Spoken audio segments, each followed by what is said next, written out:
It's remarkable how simple organizational development is.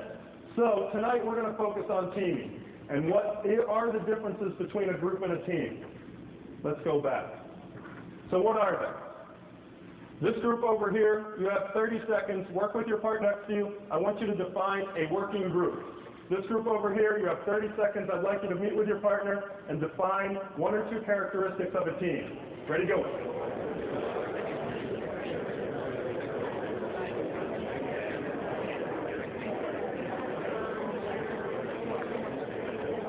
Group.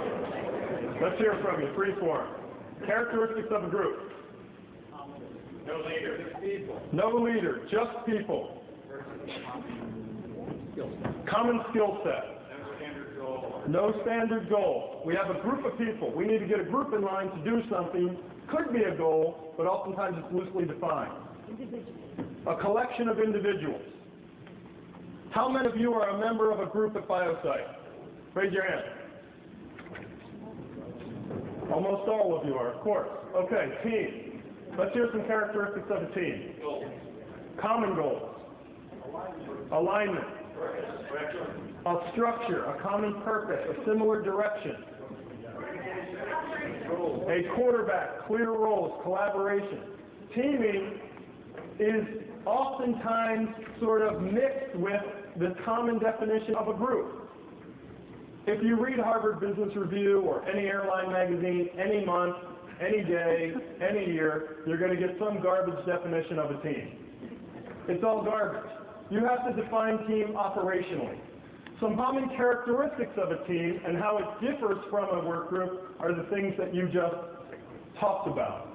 The one I like is that a work group, you'll know it's a group, and I'll get called in to do analysis, and companies pay us lots of money for what we do, and the last one is the easiest one to see. You see a group of people coming together and they're not getting results.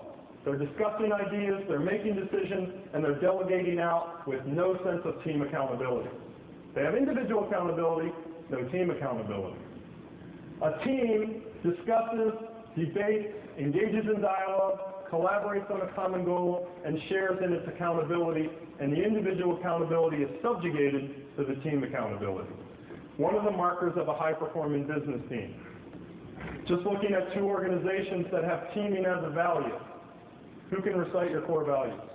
All right, here's what I call on somebody. No, I'm kidding. Give me one. One of your BioSite's core values. Integrity. Integrity. Do it right the first time. Do it right the first time. Loyalty. Loyalty. Innovation. Innovation. Passion. Have fun. These are wonderful. Work hard. Work harder. Work even harder. The idea that you have values and they might not directly speak to teaming, or maybe they do speak directly to teaming, really doesn't matter. You know that group is often less effective in achieving a goal, even if they have a shared goal, than a team would be by its nature. Cardinal Health, for example, defines teaming. Pfizer defines teaming in the following ways. But to be sure, these organizations have spent time, energy, and effort defining what teaming means. Tonight, what I'd like to offer you is an individual, not an organizational, definition of teaming and the competencies that it takes to team. Before we do that, let's talk about the problem of this word teaming. Sarah introduced me and she said, Michael was a collegiate All-American wrestler. What does that tell you about Michael? Not a team player. When Michael was 16 years old, he was on a baseball team. The shortstop made an error, and he broke his own tooth, chewing his teeth, and then he punched the guy in the dugout. Michael's future was in wrestling. Not a good team player. Terrible team player. Michael was a part of a large corporation, then Michael went off and started his own business. Terrible team player, this guy, Michael Brainerd. So don't listen to anything I say for the rest of the night. How many are already there? Raise your hand. Put your hands down. If teaming were so easy, why do we have so many groups and so few teams? There's a problem with teaming. First of all, the word is used too cheaply. The concept is too familiar. Well, let's get a team together. We have to get something done. Go get a team. Are you the captain of that team? Who's on your team?